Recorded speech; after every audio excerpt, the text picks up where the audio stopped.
Dark by Design may contain graphic and/or explicit content. Audience discretion is advised.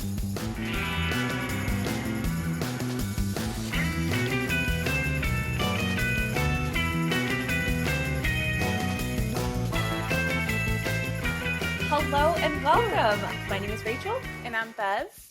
And you're listening to Dark by Design, the podcast where two creative gals share stories of the macabre to then pick them apart before the nightmares start. Thank you so much for joining us today. Yeah, thank you. How are you doing today? Good. I'm here. I'm alive. I've worked a hell of a week, and I actually slept, which I don't know if you have gotten sleep recently, but it's actually a really nice thing. It's so nice. It would is highly very recommend. Refreshing. Mm-hmm, mm-hmm. Oh How are you doing? I'm good. I've been freaking myself out. Yeah, tell me about that. Yeah. You had mentioned. Okay. So after we did the episode for the creepy ghost games, which if you haven't heard it, go and listen to it now. It's out. I woke up at 3 a.m. because I heard whispering, and I was like, what the fuck? And I was so freaked out. I was just huddled in my blanket, and I was like, if I just cover my face, it can't eat me, it can't see me, it can't do anything. I'm just gonna huddle here. Mm-hmm. And then I scared myself back to sleep. Oh, okay. And then I woke up, and Jacob was gone because he leaves super early for work. Mm-hmm. And I still heard the whispering, and I was like, what is going on? So I was like, I'm gonna put my big girl pants on. Sure. And figure out what the fuck is going on. Is there someone in my house? Is there a ghost? And I'm walking, and I walk into our game room, which I'm in now, which, my bedroom's back there. Mm-hmm. And the whispering gets louder, and I was like, what is that? Yeah. And then I realized it's coming from my headphones. Oh. And I had forgotten to turn my computer off, and there was a Twitch stream going on.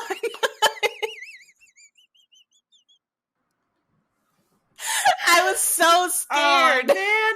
And so the audio coming from your headphones was loud enough to hear sound like whispering? Yeah. Oh my god. I would have completely and utterly pooped myself too. I was so scared. I would have ruined my pants.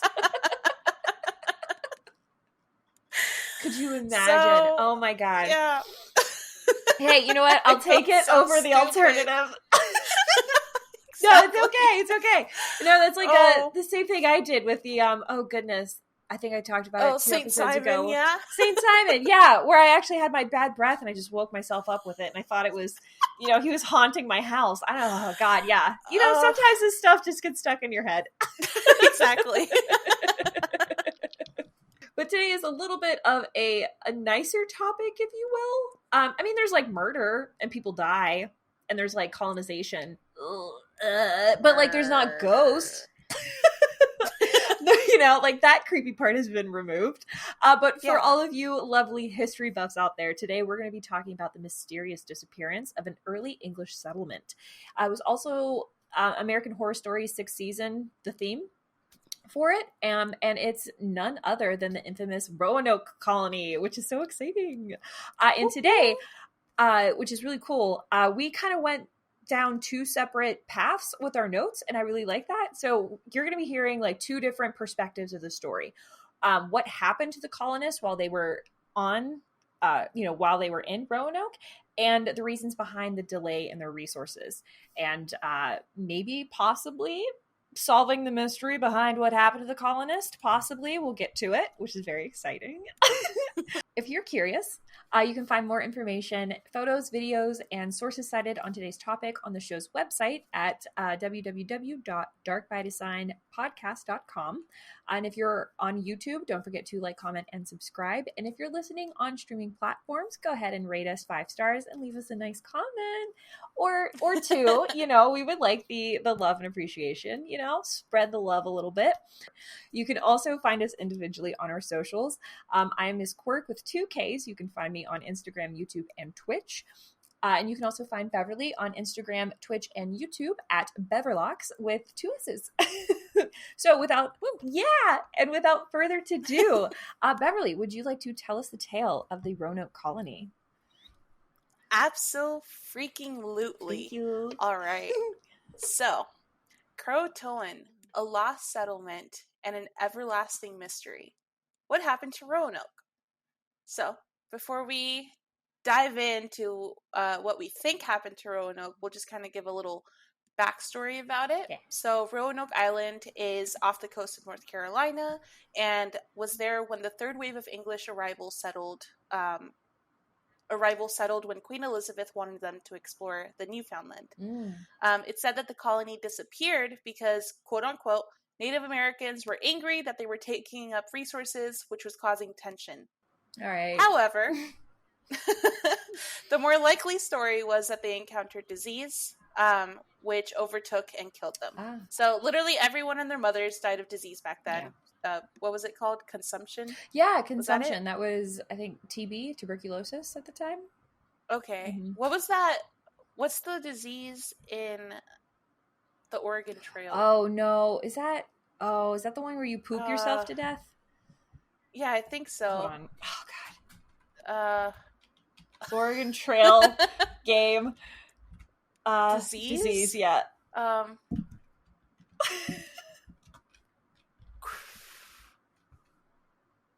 Dysentery. Dysentery. Yeah, gotta love that one. You have died of dysentery. Pretty much. But yeah, so literally everyone back then, everyone and their mothers and fathers and whatnot died of disease, whether it's dysentery or consumption. Oh, yeah. So why is it so far-fetched that it would happen here too? So even though it's not certain, there is speculation that they ended up splitting up into smaller groups where some ran towards an island south known as Croatoan Island and some went possibly north. I see. The weird thing is that no one actually knows what happened even to this day. Gotcha. All so right. the original settlers on Roanoke split onto two and left? Okay, yes. Gotcha. Mm-hmm. So one went up. And one went down. And then one went south. Yeah, okay. Down. Got it. Perfect. All right. So now we're going to get into the history, but the real history, not the sugar-coated history that you learn in elementary school and whatnot. We're going to go and discuss the timeline from creation to disappearance of the Roanoke colonies. Gotcha. All right. Mm-hmm.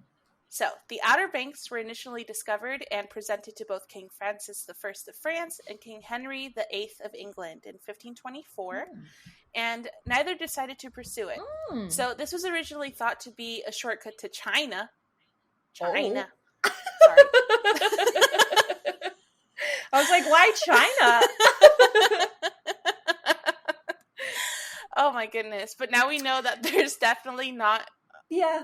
That's a trail or, a direct path from England to China through the United States. That's not how our world's set up. So, exactly.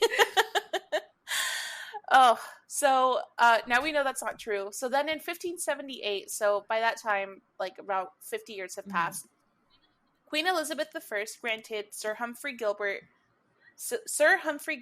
the authority to explore and colonize territories that were unclaimed by Christians. Oh.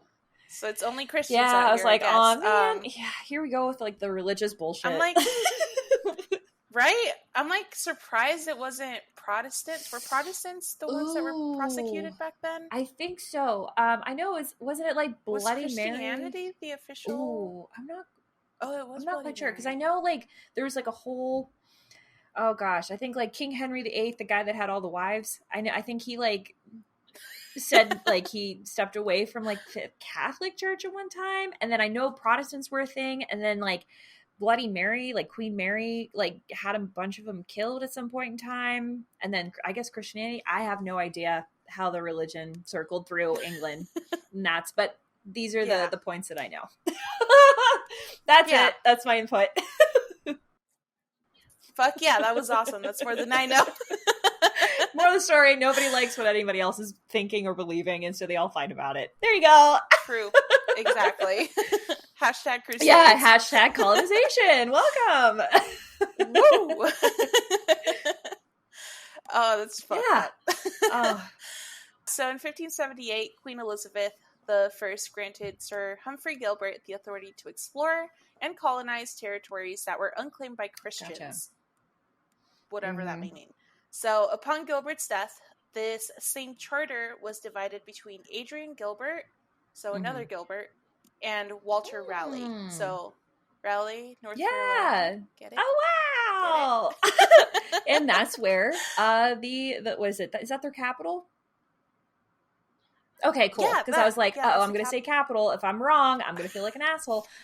I don't know why I said that so confidently, because I actually don't know if it's the capital. Hey, you know what? If you say it with your chest, people will believe it. You know what I mean? Exactly. Also, I think we've proven to these poor listeners that we have no idea. We are geographically inclined. Yeah, we are. We do our best. Geographically challenged. Yeah. Definitely. What did I say? Not English. I said something not English, but that's okay. Not inclined. Yes. Geographically not inclined. It's the same thing. Hashtag public yes, school. That was just be like, bless our public school education. Sorry, everyone. Exactly. We're doing our best, okay? Honestly, are rooting to invest. So Adrian Gilbert's half of the charter granted him the ability to settle and explore Newfoundland and everything north.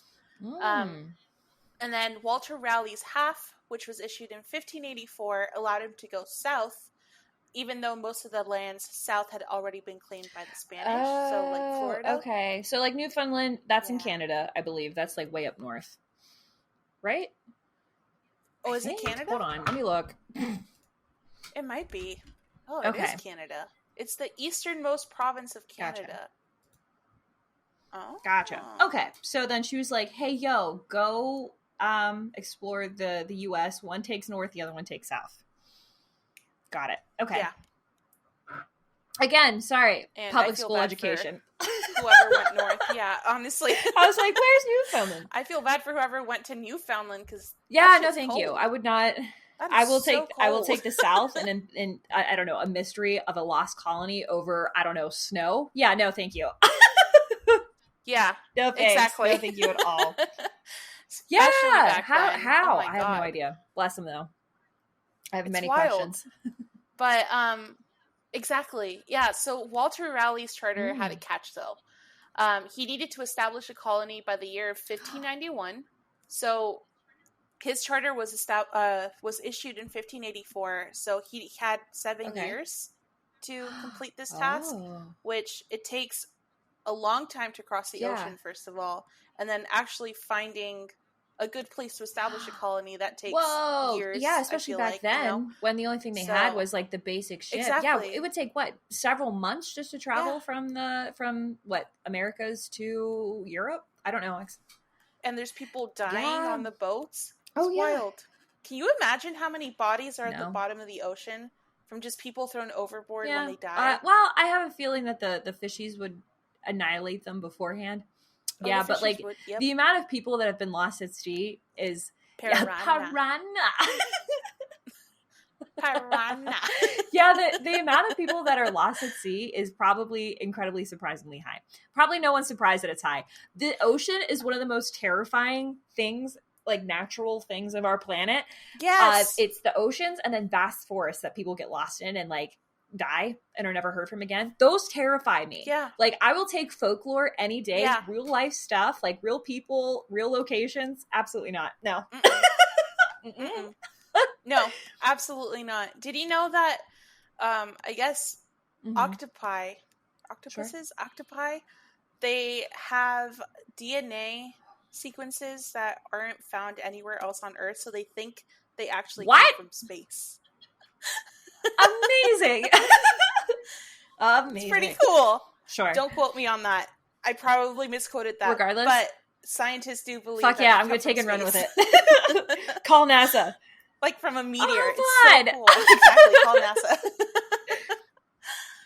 It's really cool. So he had a catch. He had to establish a colony by the year 1591. Otherwise, he would lose his right to colonization. But actually, he had 2 catches. He had to stay in England and would not be joining his expedition.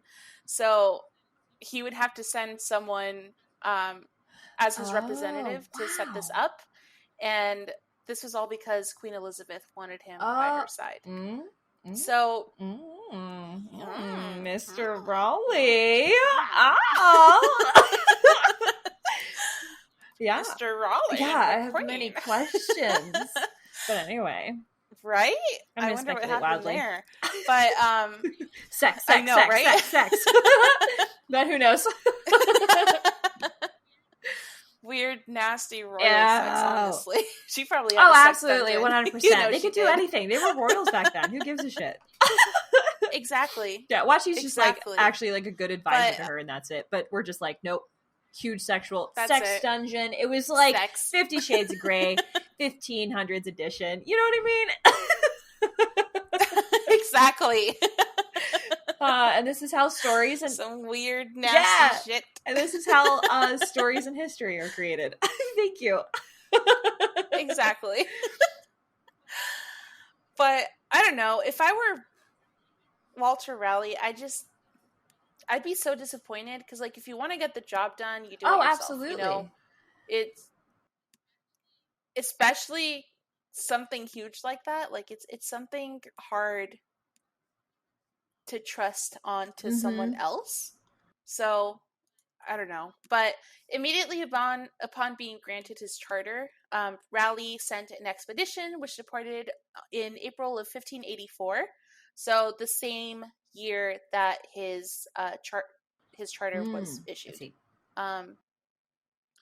So let's see. Upon making landfall near Roanoke Island, the Secotan, who controlled the island as well as the mainland and river, made contact and were more than generous with the English. So the two leaders of Raleigh's right? They're like, what's hey, here's some food. You're new. We'll help you set up. Interesting. Yeah. Right? I like your cloud ship. I like your boat. I'd be like, imagine seeing a huge boat like that, though. Like, out of nowhere? Like, never having seen something like that? Yeah. I'd be like, is that a fucking for sure. cloud? Peter Pan? Yeah, that's like us with, like, aliens now. We're like UFOs. Exactly. It's like, hey, man, I like your saucer. You want some food? Here you go. Welcome. Exactly. They're like, ugh. You're right. Vegetables. They also don't like broccoli either. Oh. We're like, yeah, nor does like half the population. Thanks. Yeah. All right. So upon making landfall, they made contact with the Secotan, who were incredibly generous with the English. The two leaders of Raleigh's expedition reported back to the Queen about the Secotan's hospitality and generosity with the English, which pleased Queen Elizabeth, and so she granted him more funds for his upcoming expeditions. So I was like, all right, well, maybe being nice in that situation wasn't called for. All right, maybe I should be a bigger bitch. Yeah. Yeah. Uh-oh. That's what I learned from that situation there.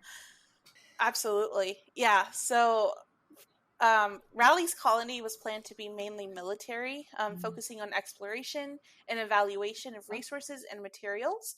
So approximately 600 men were sent, of which 300 were meant to keep things running in the settlement, and then the other 300 were to set out on military expeditions. So they divided it up in half. Half of you set this shit up, half of you don't die. So in order to get this many men and all the necessary resources over to Newfoundland, Raleigh sent a fleet of 7 ships. So they had the Tiger, the Roebuck, the Red Lion, the Elizabeth, the Dorothy. Yeah, really. Who the fuck is Dorothy? And then 2 small boats propelled. Oh my god! I would hate to be on those boats. Imagine traveling the Atlantic Ocean with for like 6 months. Oars. You're just rowing. Aw, man. You know what? You'd be ripped though by the time you hit the new land. Yeah, I'd be so buff. You would be so buff. You'd look like freaking Kronk. Tiny little legs and a buff chest and arms. The only thing you're doing is working upper body 24 hours, baby. Oh man, could you imagine the settlers land and they're just ripping out trees by themselves because they're just extra strong? Exactly. I'd be pissed. Oh my god, it's like in Pocahontas during that one song with what's his name? John Smith? The asshole. Radcliffe. Was that his? Yeah. So that one song that he sings where everyone's just like digging up trees with a shovel, that's what I imagine them like. Like they're so buff at that point, they could, like you said, they can just pull a tree out from the roots with their bare arms. Crazy. 6 months just rowing. But just 6 months of pure rowing, and you can't stop because you have to keep up with the ships. It's wild. But so after departing, a storm separated the Tiger, which was one of the bigger ships, from the rest of the fleet and destroyed one of the smaller boats. Who would have thought that a tiny little rowboat couldn't make it across the Atlantic Ocean? Turns out. En route to their final destination, the Tiger crashed and lost most of the men, supplies, and provisions that were meant for the settlement, which really ended up putting a strain on the settlement because they were left without the necessary resources and the reinforcements that they had originally been counting on. So eventually, the Tiger was repaired, but with far fewer men and provisions that were originally planned. So they repaired the ship, but when they ended up leaving, since it takes time to repair the ship, they were already down provisions and all the resources that were already on that ship because they had to use it to fix the ship. Okay. Yeah, it's wild. So this meant that they had to wait until a second fleet was sent to the colony, which was scheduled to leave England in June of 1585. Wow. So about a year So have later. they reached all of the settlers yet? Crazy. I guess so. This was the expedition. Oh, this was just all of the. So they're just sending all the 7 ships to Newfoundland, and then from there they're going to split off and go down south. I see. I understand. Okay. Wow, but they already lost over half of pretty much all of the things that they brought with them. Yeah, they lost one small boat, and then they lost 3 of the remaining. Oh, so only 4 of them made it to the final destination, and then one of those ships, the biggest one, crashed and lost half of its provisions. So they were really down bad. Yeah, so they were royally fucked. As Queen Elizabeth would put it, you're royally fucked, my darling.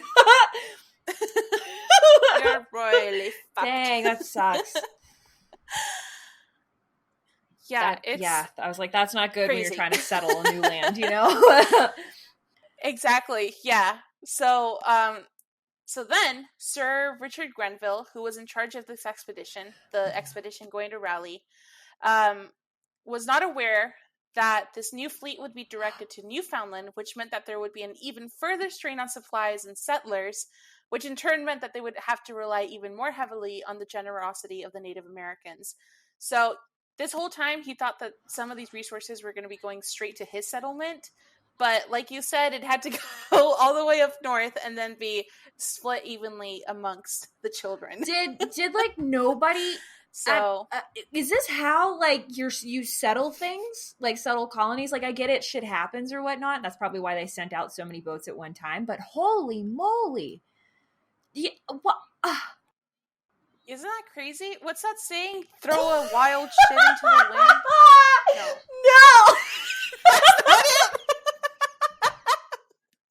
I don't know. But I'm gonna make it that saying now. You know what they say? Throw wild shit into the wind. Wild shit into the wind and hope it sticks. Yes. Throwing spaghetti that's at the the one. wall That's the one. I think wow. That's what I meant. I will be using the latter though. I think I mixed up throw all caution to the wind and then throw some at the wall to see if it sticks. Just throw fucking shit into the wind. Oh, bless. Oh, I love God, that. Thank you so much for that laugh.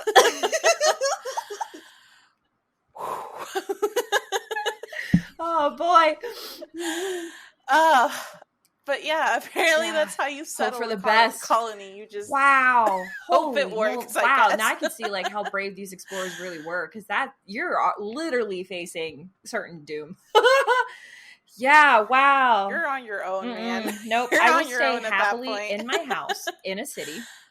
I'm not settling. No, absolutely not. I'm not doing that. I will stay in my shitty little city and suffer. he wasn't aware that it would be directed to Newfoundland, which meant that there would be an even further strain on supplies and settlers. So they would rely even more heavily on the generosity of the Native Americans. All right. But as we all know very well, settlers were only kind to Native Americans when it was convenient and were always quick to blame for any inconveniences. So their initial exploration took place in 1585, all while waiting for a new fleet that was never to come. The second colony set out to explore the Secotan villages of Aguascogok, Pamlico, and Secotan. Yeah, so Grenville made contact with the locals, and they had all began to research and study the Native Americans, spending increasingly more and more time with them. Which I would hate that. Yeah, that's like a researched. Yeah, I was like, I want to know like how ethical their anthropology, viewpoint or take on this situation. Yeah, I would like to know what their research entailed. You know what I mean? Or what they were looking at and how they were studying them. But that's interesting that they actually spent time with them beforehand. Before, I'm assuming they're going to inevitably screw them over. Yeah. Give them the shaft. Cool. Give them the shaft. Yeah, girl. That's what she said. So, reportedly, a silver cup went missing after the initial exploration. So, naturally, Grenville claimed it was stolen when it could have very well just been lost, misplaced, or someone could have dropped it. Chill? Or it was misplaced.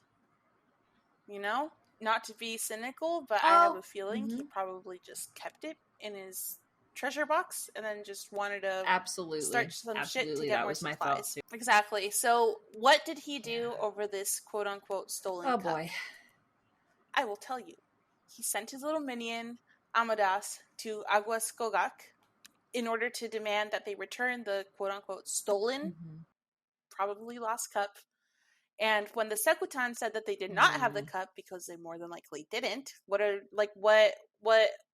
they want to do with the fucking cup? They probably have their own cups, So, yeah. So when they said they didn't have the cup, Amadas burned down the entire village and crops, leaving the Native Americans without their home or food or any resources, like the literal fuckface he was. I mean, honestly, settlers, they were such dicks. How do you go from...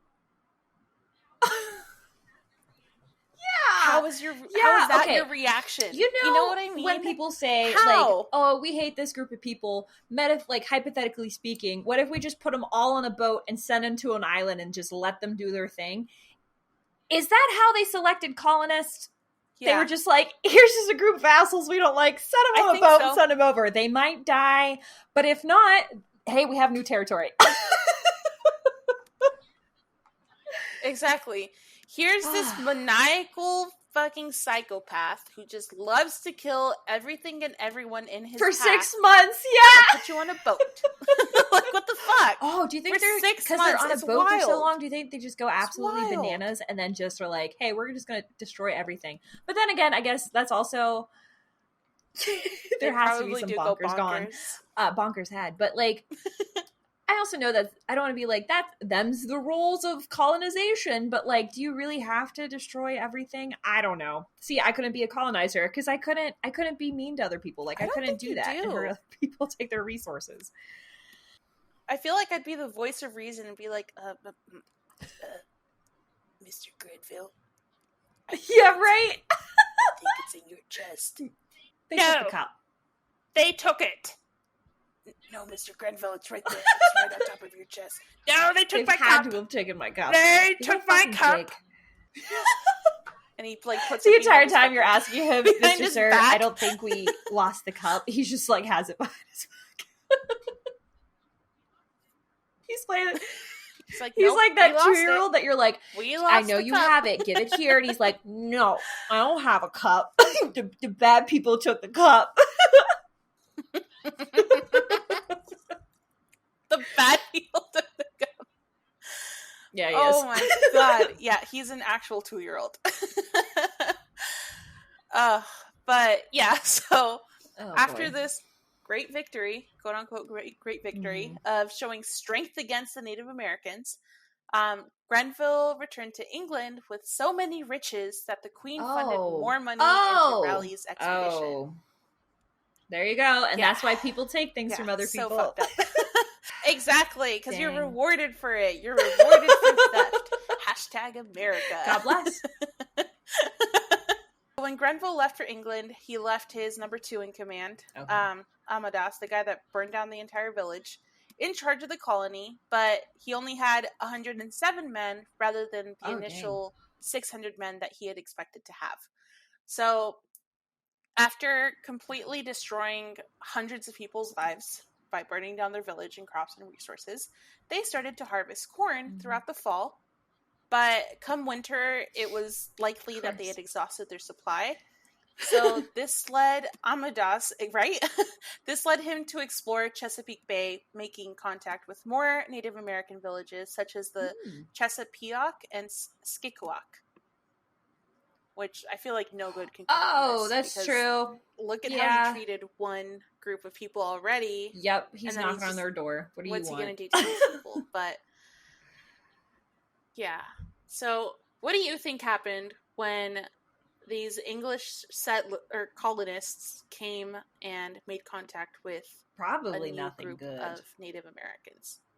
Probably death. Oh no! That's even the worst part about it. Yeah. Oh, I forgot that because of the difference of immunity. Oh, yeah. The immune system. Oh shoot. Yeah. So, yeah, this also happened when the conquistadors went to like Latin and South America. The downfall of like most of the downfall from like the Aztec and Mayan and Incan civilizations actually came from that difference in immunity. Like it was crazy. But so all of the Native Americans suddenly fell ill, and this was more than likely that they got smallpox or influenza, which makes sense, like because, like you said, their immune systems had never encountered anything like this. So it's not something that they could have known back then. But I feel like the way his brain worked, he's like, I got these people sick. Yeah. Everyone's sick, you know? That's fair. But I know, like... I doubt that's what happened. Absolutely. But... I know, like, who gave out cynical. the smallpox blankets to the Native American tribes? Like, they were blankets, but they affected them with... Okay. Yeah, okay, never mind. It was the missionaries. I forget what part of, like, U.S. history, but I remember someone was giving out smallpox... I don't know. Blankets, or they, like... essentially found smallpox victims, rubbed some blankets on them, and then gave said blankets to the Native American tribes as a peace offering, which, again, because of the immune system differences, that completely devastated and wiped out their villages. Yeah, so it was just like a biological warfare. That's so fucked up. Genocide, really. Genocide, for sure. Yeah, it says the British gave smallpox-contaminated blankets to Shawnee and Lenape in Delaware communities, an action sanctioned by the British officers Sir Geoffrey Amherst and his replacement, General Thomas Gage, 1763 to 1764. Gotcha. So about 200 years in the future, but maybe they took what they witnessed from his accounts of all these people suddenly dying. Yeah, when was biological warfare like a known thing that could occur? Now I'm very curious. Regardless, poor crazy. People. Yeah, I feel so bad for them. But yeah, so come the spring of 1586, so this is 2 years now from when Raleigh's charter was sanctioned, relations between the Sequotan and the settlers became strained. So there are several things that factor into this. So the first being that the settlers began relying way too heavily on the Sequotan for food, which... I feel like have they not screwed him over in the first place, maybe they would have helped you out. Exactly. Yeah. So the fact that they're still relying on this tribe for food after completely destroying their lives and burning down their food and crops that's the a year kick prior in the teeth. Is just wild to me. Like the actual audacity of these men, the gumption, the gall. I don't get it. It's crazy. But yeah, so they started relying even more heavily on food for them since their, corn crops were failing. They didn't plant them at the proper time, etc. And then second, Chieftain Wingina's brother, Granganimeo, passed away. So Granganimeo was the one who had initially created contact between the Secotan and English settlers. I see. Exactly, yeah. So he's the one that and then is that when hospitable. Was it Gilbert then went back to England and was like, hey, they're really nice there and gave us a bunch of stuff, and the Queen was like, go back and get them. I see. So he's the one that made the initial contact. I see. Yes. Okay. Dang. All right. Yes. Yeah. Yeah. Sucks. Yeah, so he had established peaceful truces and had been the one aiding them with food shortages, any shelter, anything else that they needed. So even he was still kind to them even after they had burned down their whole settlement and like their crops and stuff. He was like, you're still new here, like I'm gonna be the bigger man or the bigger person, and here you go. So yeah, so when Granganimeo passed away, Wingina, his brother, turned against the English. Sure, so, yeah. I was like, it's about time. Rightfully so. Honestly, I don't blame him. Exactly. Yeah. So they've been given way too many second chances by that point, I feel like. So Wingina had created more vigilant policies and had temporarily moved the Secotan tribal capital to Roanoke Island, which effectively posed the threat to the English if they tried to continue expanding their colony. Yeah, so it's crazy. So to kind of put this into perspective, they had settled this island because they thought they would have 600 men, half of which would do the exploring, and then half of which would do the settlement building, colonization, etc. In reality, they only had to do all that work. A little bit over 100 men. So, yeah, it's crazy. Yeah, so when this entire tribe moved onto the island that they were meant to settle, absolutely, it created even more tension than there already was. And it was, I can imagine, maybe it was scary for the settlers because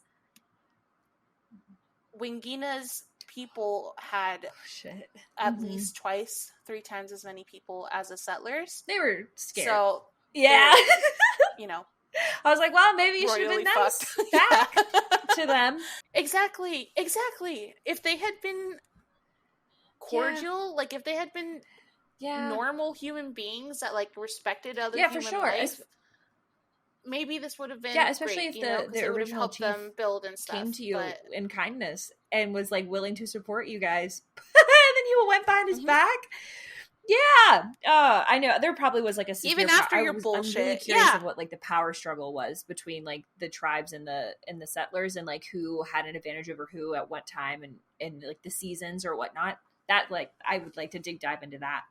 Because I'm really curious of like the power dynamic. Fuck yeah, of the two. Ooh, that might be really fun. Yeah, we can do a deep dive. Maybe like a Patreon that'd be cool. Great idea. Or a follow up for this one. That'd be cool. Fuck yeah.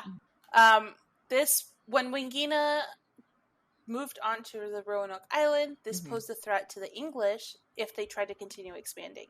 So Ralph Lane, the appointed governor of the colony, was told by Wingina that tribes on the mainland were scheming with the Secotan to attack and kill the colonists. So he gathered some of his men and ventured out. But by this point, Lane had no idea that Wingina was actually so they did all this without them knowing. So, there's the power dynamic I was looking for. Wow! Amazing. Mm-hmm. It's crazy. Yeah. So like Lane and Ansamo, what was his name? Amadas. So Lane and Amadas, they were... I guess since they knew that Wingina, my hand's just like right here. They knew that Wingina was Granganimeo. So they knew that Wingina and Granganimeo were siblings, and they knew that the position of chieftain would pass on to Wingina after Granganimeo would die, right?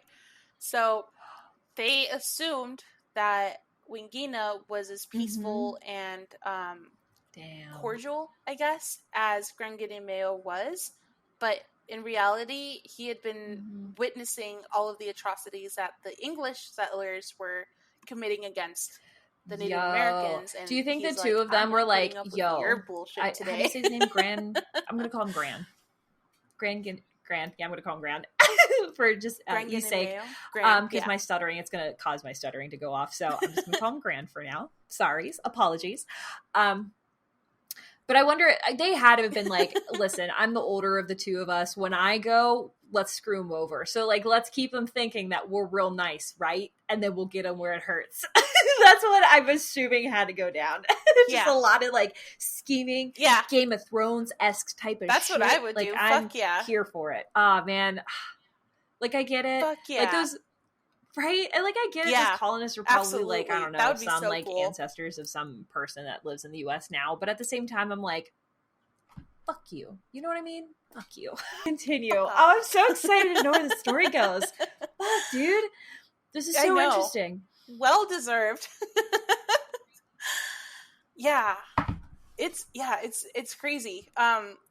So Ralph Lane, again, the appointed governor of the colony, was told by Wingina that tribes on the mainland were scheming with the Seguatan to attack and kill the colonists. So Ralph Lane gathered some of his men, some of the 100 men that he had there, and ventured out, leaving even fewer men in the settlement. So by this point, Lane had no idea that Wingina was scheming against them. So that's probably why he trusted them, which is what we just went over. Yeah. And you know what? I know. I can't blame Wingina. I'm happy that he's doing this shit. Like, oh my goodness. I love it. And he just moved right next door to them too. And was like, hey buds. So everyone hates you out there. Hey neighbor. Exactly. Hey neighbor. I just want to let you know that everyone on that mainland fucking hates your guts. Yeah, they want to end you. Let me sit right here next to you, and I'll hold your hand. Why don't you send like the majority of the people out there? We got your back here. I'll protect you. Remember, we're peaceful people. Remember my brother? He's a nice guy. Fuck him right up. You know that. Come on, I'm also a nice guy. Yeah. I can't wait. Oh my god. Tell me more. It's so great. It's so great. All right. So, especially after what the English did over a fucking cup, I don't blame them. So when he arrived, Ralph Lane was caught by surprise. Even though there weren't that many men in his party, they were well armed and probably seemed intimidating. He found that representatives of the... Wait, hold on. Sure. When he arrived... Oh, he caught them by surprise. I'm sorry. I'm going to go back. So when he arrived, he ended up catching the tribes by surprise. So even though there weren't that many men in his party, they were well armed and probably seemed intimidating with like all of their English garb. He found that representatives of the Roanoke, Mangoak, Weepemeoc, the Weep, and Moratuck tribes were gathered, and he managed to capture one of the representatives, Menatonon. So I feel like Wingina did not set up his... Yeah. Oh, all right. Tell me more. Yeah. That was not a good strategy. It was good. So, writing, so he was expecting the landlocked tribes to pretty much annihilate the people that are going in. Who was with it? Lane. So he was expecting for Lane's party to get killed off. But then they're like, "Hey guys, we brought home a new friend, Lane." Oh my god, I'd be pissed. Check this out. Hey, Wingina, you know Menatonon, right? He's like, what the fuck? Damn. You're here? So, yeah, it's wild. So, Menatonon informed Lane that it was actually Wingina who had requested the tribes come together for a council. He then proceeded to inform Lane that there were villages with good provisions north, so probably the Powhatan. but that the expedition would require lots of men in the forest, and then to the south past the Roanoke River. So upon learning this, Lane devised a plan, one in which he sent his forces in two groups. So one group went north towards the Powhatan, and then one was going south to recolonize and resettle the Chesapeake Bay. But he wasn't about to do this until the colony received their much-needed provisions, which Grenville had promised would arrive by March. So, by this point, Lane is well aware that Wingina tried to set him up. Has inside intel, I guess, into the inner workings of a lot of these tribes, and I don't think he's letting Wingina know of what he knows. Yeah, for real. Crazy. Oh my god. So spicy. Why is it spicy? While he waited for the promised fleet from Grenville, Lane ransomed the council, and he took Sisiko, Menatonan's son, hostage back to the colony. He also took 40 of his men and proceeded north for about 100 miles in search of the described colonies, but he didn't find them. And this is because Wingina, when he found out that Lane was sending an expedition north, sent out his men to let the tribes along the northern Roanoke River know that the English were hostiles and that the villagers were to move away from the river and take all of their food with them. They took all of their provisions, and they made Lane and his stupid men travel up north 100 miles and back, so a 200-mile round trip for absolutely fuck nothing. I love this man. This is the greatest story of all time. Shut the fuck up.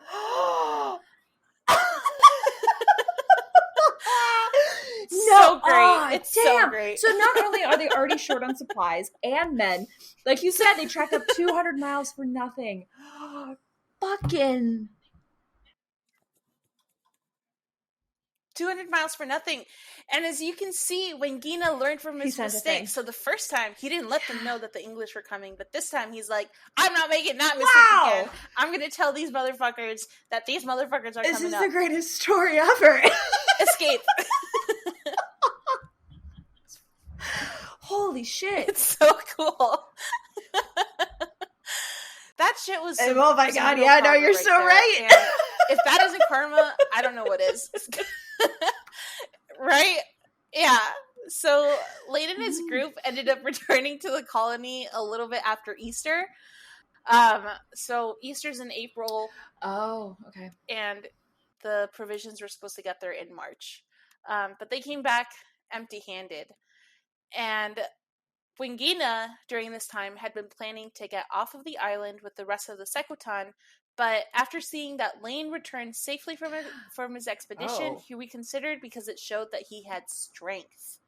Shortly after, the Wapimiak had pledged loyalty to Queen Elizabeth, which further deterred Wingina from turning against the English outright. So, one of the elders in the Secotan community, Ensenor, was advised that the English, which led Wingina... Wait. Oh my god. One of the elders in the Secotan community, Ensenor, was advocating for the English, which then led Wingina to fully reconsider his plans. So you can kind of start to see Wingina's tribe kind of splitting off into two. So, like, one of them, like, half of them wanted to, follow their chieftain, and then the other half wanted to just do their best to figure out the situation, get the shit over without with. violence. Like, fighting isn't fun, holy shit. Yeah, so this ended up leading Wingina to fully reconsider his plans. This turn in intentions didn't last too long, though, because Ensenor passed away in April. So this seemed to be a huge blow against the colony, because not only did they not have the promise and much-needed provisions Grenville said he would be back with in March, but now there was even more tension between the Secotan and the settlers, possibly on the verge of becoming, incredibly hostile. So after Ensenor's death, Wingina finally moved off of the island, destroying all fishing wires, crops, etc., as they left and effectively leaving the English to their own devices. So now we can truly say I've been waiting to hear that this entire time. Oh, wow. Amazing. Yeah. So just like a really quick recap. So Wagina and his tribe ended up moving on to Roanoke because they wanted to pretend like they were befriending the settlers, to double cross them, to try to get back at them for destroying the native tribes' lands. So they were like, hey, we're going to try to get you killed. That plan backfired. Then settlers found out that what was his name? Wangina. So when they found out that he was a traitor, people started, okay. And then like all the tribes were getting together, I guess, after they saw how resilient the settlers were with all their the few resources they had and men that they had, and that you're still surviving. Wow, they were just like a more an intimidating factor than anything. Wow, so the reason why they respected him is because the settlers just wouldn't fucking die. Yeah, it's kind of okay. Wow. Yeah. Holy They're moly. like, these motherfuckers are immune to everything. Now, keep in mind that they still had Sikiko from the tribe held captive. And in order to stay alive, he told Lane and his officers of Wingina's plan to do a surprise attack on the English when they were least expecting it. So, it's not really known if this is true, but upon finding this out, Lane took his information and did something kind of clever with it, if I'm being completely honest. So he sent word to Wingina that the English fleet was finally on its way, which ultimately led Wingina to call the war council together sooner than he had planned. As the council came together, Lane led a secret attack against them. He shot Wingina and then chased him into the woods. Wingina, you mean? Yeah, after they caught up to Wingina, they killed him, chopped off his fucking head. That's a warning sign. And then mounted it on a stake outside of the colony. Wow. Yeah. Like that, yeah, it's so freaking extra. It reminded me of Game of Thrones when freaking Joffrey ordered Ned Stark's with all the head as like a warning of like, don't do what they did or this is your fate. How fun. Wow. All of this happened. Or after all of this happened, Sir Francis Drake alerted Lane that he had gotten hold of 2 ships, provisions, and supplies. And Sir Francis Drake is one of, I think he was the person leading the expedition. The expedition with all of the supplies that were meant to go to the colonists. So Grenville was still in England, and he had sent Sir Francis Drake to just drop off the supplies plus the extra ship. I see. And then he was essentially the help. Like he was the awaited supplies. But, he brought them. Okay, I see now. Okay, gotcha. Yeah. So, what's it called? Drake was going to leave the Francis, which is the ship for the colonists, but the hurricane swept it off sea. And Lane ultimately ended up evacuating his men off of the island and onto Drake's remaining ship, which Drake agreed to take back to England, and they arrived in July. So they came to the island between March. No, not March, because the attack happened in April. The resupply. They came to the island between June and July. Wow, so they took all the settlers back? Yeah. And then they got to England in July. So 3 of the colonists were left behind. Yeah, so 3 people were left behind. Wow, okay. But they were never seen that makes sense. or heard from again. Wow, when you Yeah. Yeah, that's like a death sentence. I feel like leaving 3 people behind is kind of shitty. It's like, all right, you 3 are my least favorite. Die. Yeah, that's probably my thought. My thought is maybe they were like thrown in the brig or something like that, and they're like, throw them in the brig. You guys are already criminals. You just stay here and like maintain this. Exactly. Thing. Yeah, after fucking attacking the War Council, like, come on, it's crazy. But yeah, so after Drake left the island, so around June, Raleigh's supply ship finally got there, but they found no trace of the colonists and left instead. So they got there. They found no colonists. They're like, this isn't bad juju. Shit. They're like, we're gonna hop back on our boats and sail on our merry ways.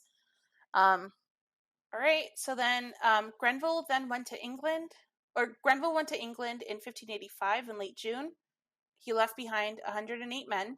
The 108 men were starving and had altercations with the Native Americans. There was a fleet of 23 ships led by Drake, but a 3-day hurricane ruined the one ship that Drake had promised for the colonists, which is what we just talked about. Lane abandoned Roanoke and he fled with Drake. In July of 1885, Grenville's relief mission finally arrived. So this was a month later. No, a year later. No, a month later. This was a month later. But they found no settlers. They came with 6 ships and 200 colonists. They stayed a few weeks. And then they left, leaving behind 15 men. So the 15 men is the third. Well, the 108 people is the third settlement, I believe.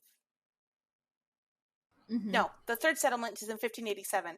So this is the second settlement, I want to say. The 108 men, where they left behind 15 people. After Grenville retreated, 2 Secotans approached the men, wanting a peaceful truce, but then they pulled out a wooden sword to attack them. And one of the men ended up killing one of the remaining 15 settlers, so now they're down to 14.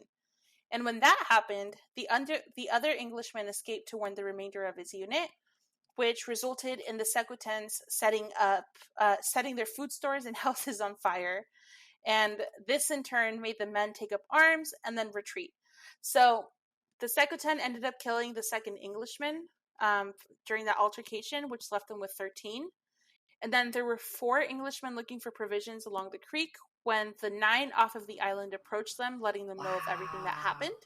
And then they all got on the boat and continued down shore and were never seen again. Okay, I see. So that's in 1586. Yeah. Then in 1587, Walter Raleigh was angry at Lane for abandoning Roanoke. So this is when they finally get back to England with Sir Francis Drake. And there was one final approved mission led by John White to go out to Roanoke. And with him, he took more than 100 settlers, including families. They arrived around July 22nd. But they found nothing other than the bones of one of the 15 men that were killed. And there were confrontations with the Native Americans who ended up killing one man 2 miles outside of camp. And White was eventually ordered to go back to England on August 25th. And after leaving, so they're the third colony because they set up camp there. One person was killed, then they fled. So after leaving for England, White never saw any of them again. The only things left when relief efforts came back were 2 things. And it was the word crow, so C-R-O etched into a tree. How creepy. And Croatoan carved into a post on a fence. That leaves us with the haunting question. Spooky. How could 115 men, women, and children just disappear? The group of English colonists landed at Roanoke Island in the Outer Banks of North Carolina in 1587, like Bev just said. The colonists were middle-class Londoners who sought to escape the city's filth and disease and saw the New World as a way to acquire land. Quote, it was an Elizabethan back-to-the-land movement, states Andrew Lawler, a journalist and author of The Secret Token, Myth, Obsession, and the Search for the Lost Colony of Roanoke. The colonists were led by Governor John White Wolfe, as you had mentioned, who had been appointed by Sir Walter Raleigh, the expedition's financer. Shortly after arriving in 1857 with the third settlement, White returned to England for what was expected to be a quick supply run. Unfortunately, plans changed. As we very much and you were just going in one big circle, honey. Oh, it is not good. A whole bunch of left so the reason why White did not return, unfortunately, a naval war with the Spanish prompted Queen Elizabeth I to order all of her ships into service, delaying White's return trip until 1590, 3 years after landing in Roanoke with the third settlement. So, these poor people. Yeah, be right back. Oops, sorry. There's a war now. He's like, BRB, it was gonna not go to fun. war real quick. So upon their arrival back to Roanoke, White and his crew were horrified to find that the settlement had been abandoned. The buildings and its surroundings lacked signs of damage or violence, so it's as if the colonists had left in an orderly manner. They didn't leave a clue.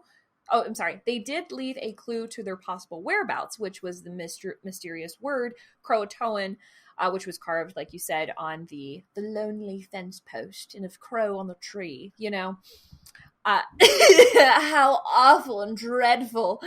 But no, the... What is this world? So the mystery word is kind of a stretch. The word Croatoan refers to Croatoan Island, which is now known as Hatteras Island, which is located about 60 miles south of Roanoke Island. Yes, so it's just a little bit south. White had attempted to follow the colonist, but due to bad weather, it prevented his trip downwards. So there's just one oopsies right after another. So he intended to spend the winter in the Caribbean and then locate the colonists in the springtime. But yet again, his ship was, this time around, his ship was pushed so far off course that he ended up just heading home back to England and abandoning the colonists. You know that meme? It's fuck this shit o'clock. That was him. It's just like this colony was doomed from the very beginning. You could never. There were so many bad things, one after another, one event after another that kept occurring. That you're like, why do you keep sending things? Why do you think the third time's going to be a charm? Not at all. Oh, it was the worst. And at the end of the day, the governor never located any of the settlers, including his own daughter, which was, I think it was it White's daughter or no, it was Raleigh's daughter. Was it White's daughter or Raleigh's daughter? I'm pretty sure it was White's daughter. Hold on, I still have the article pulled up. Virginia Dare, daughter of Eleanor White Dare and Ananias Dare. The governor never located any of the settlers, okay. Who included his own daughter, Eleanor Dare, and his granddaughter, which her name was Virginia Dare. And fun fact, she was the first English child born in the New World. How about that? And we don't even know what happened to her. Because he was like, nah. Or damn. Yeah, I hope for the best. I wonder if he didn't get enough he's like women resources or funding to go back, and that's why he didn't return. That's like my thought about it.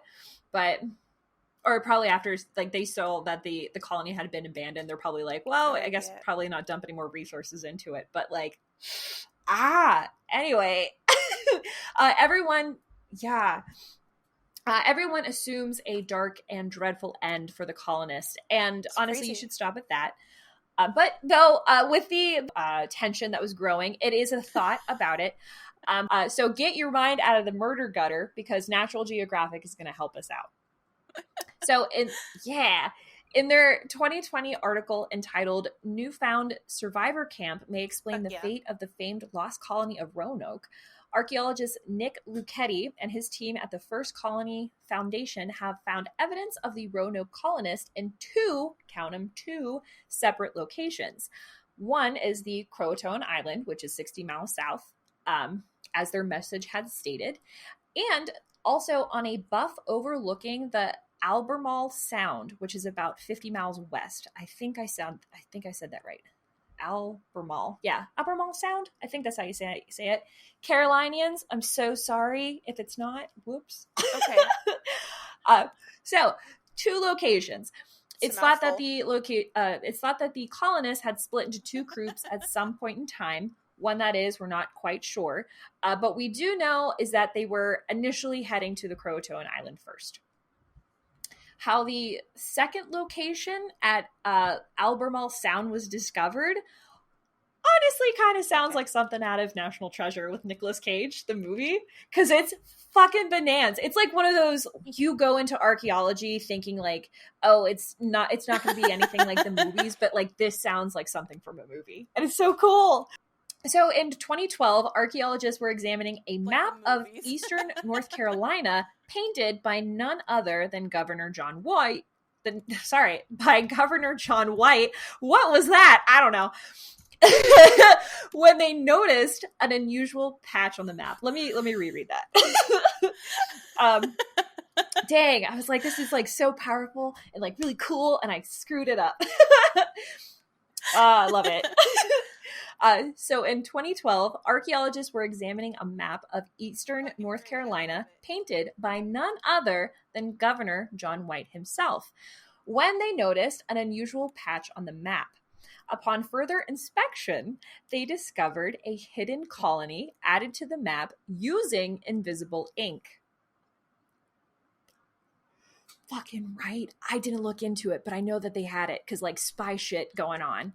Yeah, actually, I think that's what it is. Ink? Yeah, and then like you hold it underneath a flame and then it like comes to light or something like that. Is it like lemon juice? Yeah, it's really cool. Yeah. I remember reading about it for like revolutionary spy stuff. It's really interesting. Would recommend. That is so cool. But I don't know the exact like science behind it now. But isn't it fucking wild? And so yeah. And so the English colonists at the time were contending with both French and Spanish colonists. And wild. A war with Spain, a naval war with Spain just broke out. So like you got to do what you got to do in order to protect your people, right? So yeah, so they marked on a map a hidden settlement and added it to the map, which I thought was just so cool. Absolutely. And so the archaeologists just followed the map and X marks the spot, and they ended up they found the fucking mother lode, which is awesome. Yeah. So the number and variety of artifacts recovered provided compelling evidence that the site was inhabited by several settlers from the Roanoke colony. Those items included pottery, tools, and the lack of early 17th century English smoking pipes, which you're like, that's kind of a weird thing.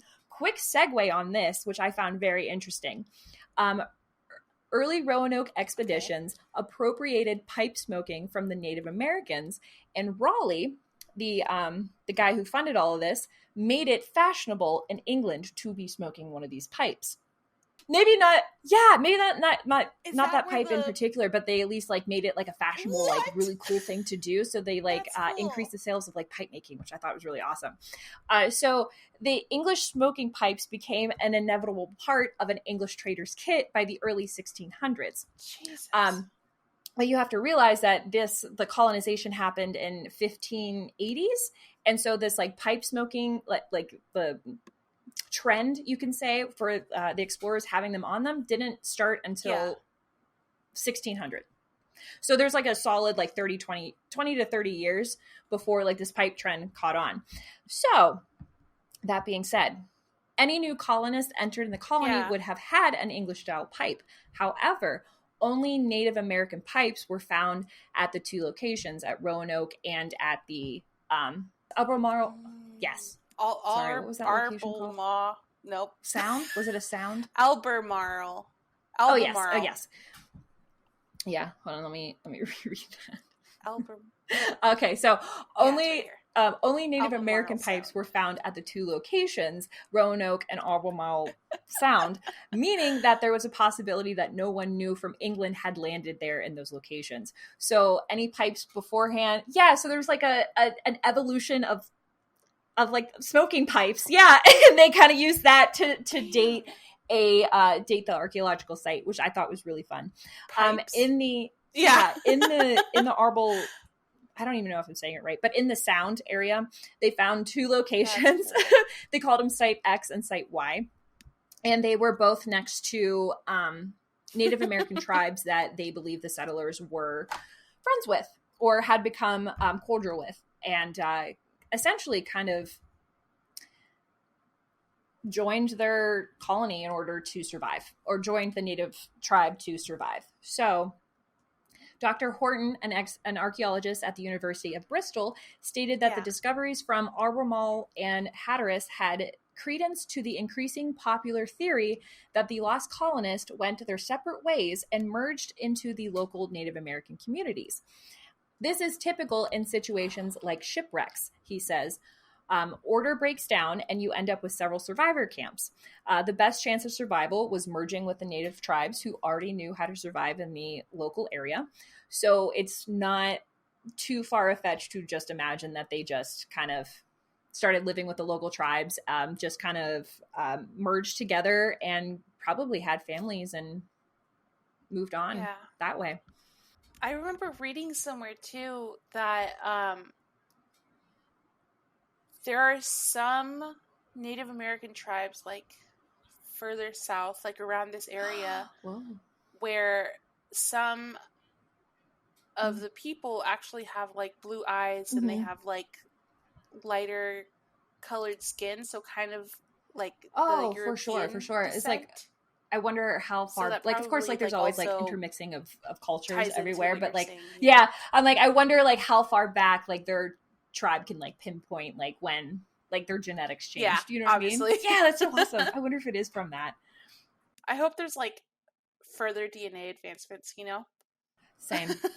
I think that's the reason I really want to know. I really want to do 23andMe. Because you're like, I don't know, breach of privacy, and then the way that this world is sometimes. I'm so scared of putting my DNA like that into a database. I don't know why. Yeah, but I also want to know, like, very true. Yeah. Yeah, like, I just want to know where my family's from, man.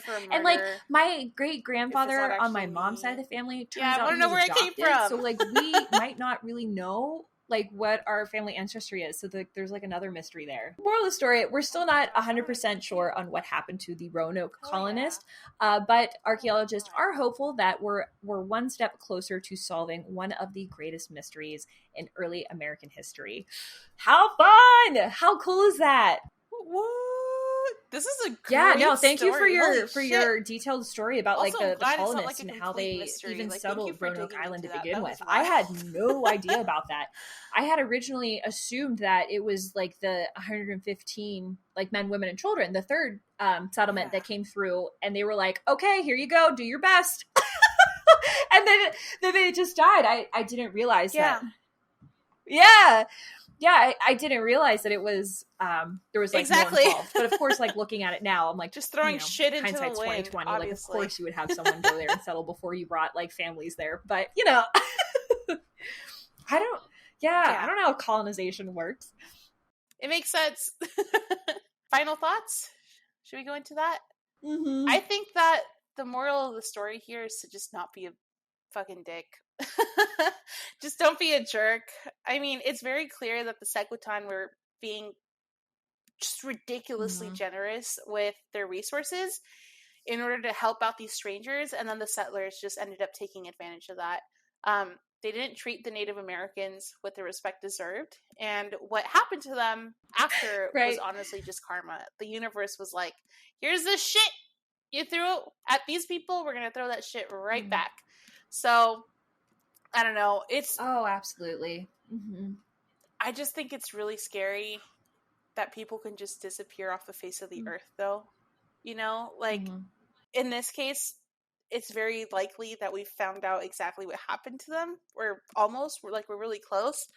But even outside of the story, people that disappear, it's so scary. Like the shit with the Bermuda Triangle, vast with, forests, the and Triangle. oceans.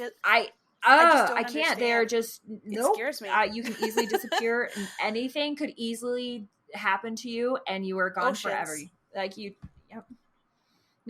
Nope. Absolutely not. Who do you call? Just Ghostbusters? Like, come on, it's scary. I don't know.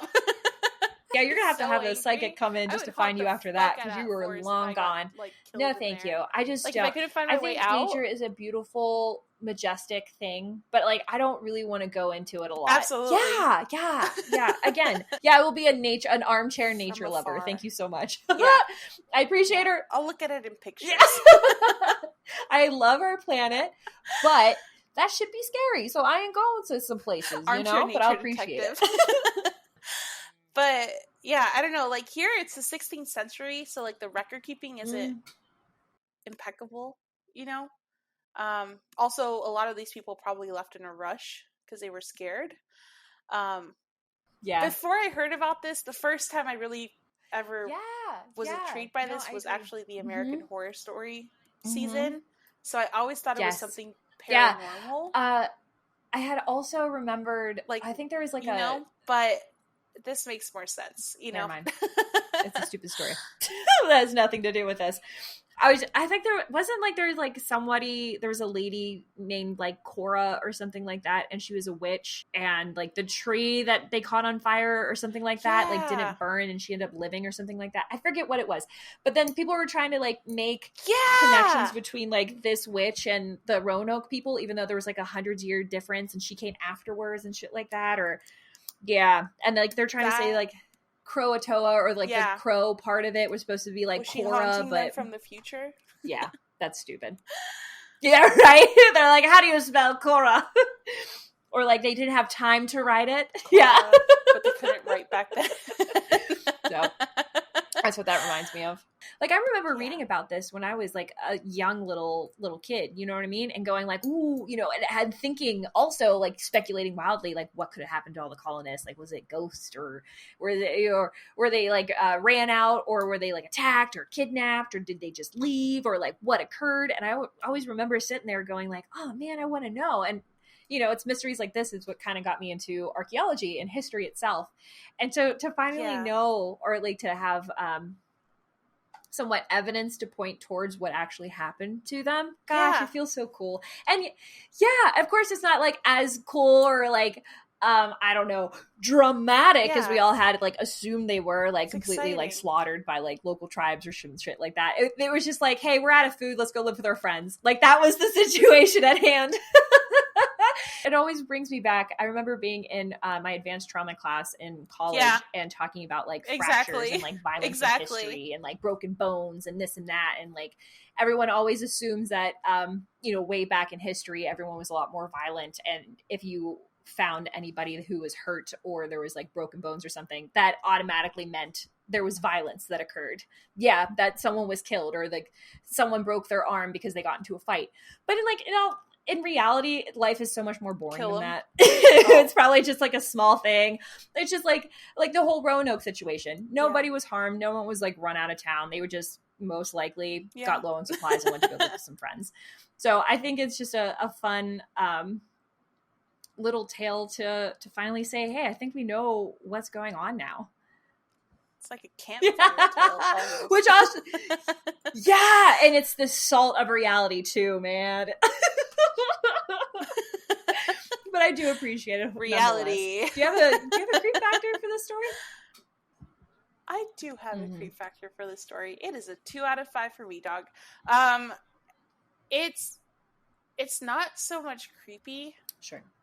I think the only creepy thing about this, out of context, is the disappearance and the etchings into the tree.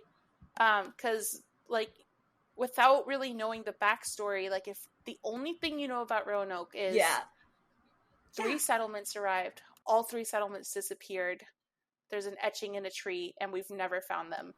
Like, that shit's creepy. But I don't know, maybe like you said, the crow and the Croatoan was just letting the new settlers know where to go.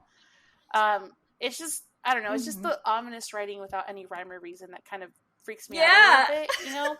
But aside from that, it's not all that creepy. It just sounds like another story of settlers. I was just like, well, you guys were dicks from the very beginning. You know, but I totally feel bad for saying this, but they kind of got what they deserved. I would also say I'd actually probably put it at a 1.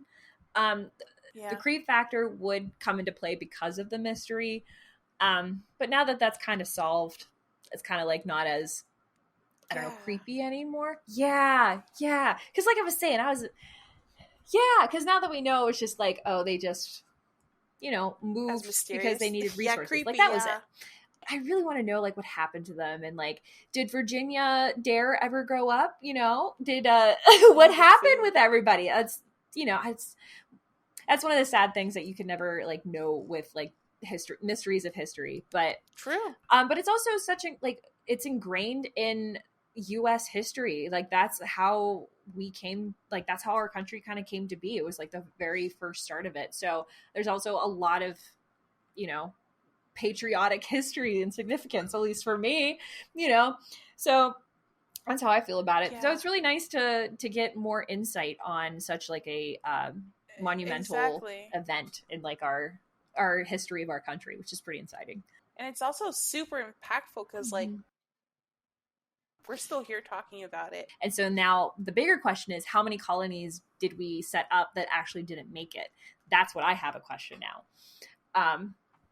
Who knows? Is there an answer for that? Did we bookkeep that well back then? At least I'd hope that we did, because there was a lot of money involved with it. But who knows? That's a question that I would like to throw out to the universe. So if you're a historian listening and you're like all about like the U.S., like, I don't know, U.S. history and shit like that, and you happen to know for some reason, let us know. I'm very curious. And we love to hear from you. Thank you guys so much for listening to our creepy stories and wild speculations. Again, this has been the Dark by Design podcast. Please like, comment, subscribe, and follow for more monstrous episodes released every Monday at midnight. You can find more information about today's topics on the show's website at darkbydesignpodcast.com or on YouTube, Instagram, and Twitter at darkbydesign_podcast. We'll also be streaming on Twitch in the near future. Also at darkbydesign_podcast. If you're listening to us on your favorite podcast streaming site or watch the show on our YouTube channel, specifically if you're listening to us on a streaming site, please rate us 5 stars. And leave us a cool comment. Tell us your cat's name. Or if you don't have a cat, tell us what you would name your cat so we can read out your name at the end of our next episode. Woo! And we want to hear from you guys because this is a two-way relationship. So if you have a creepy encounter, a ghost story, paranormal, true crime story, any weird, creepy encounter that you've ever had or that someone you know has had, and if you would like to share it with your fellow Coven members, DM us your story on our socials, or preferably email us at darkbydesignpodcast@gmail.com. Thank you for listening. All right, you guys are great. Thank you guys so much. And we'll Thank talk you to you listening. soon. Be nice to yourself. Be nice to other people. And we love you. Bye.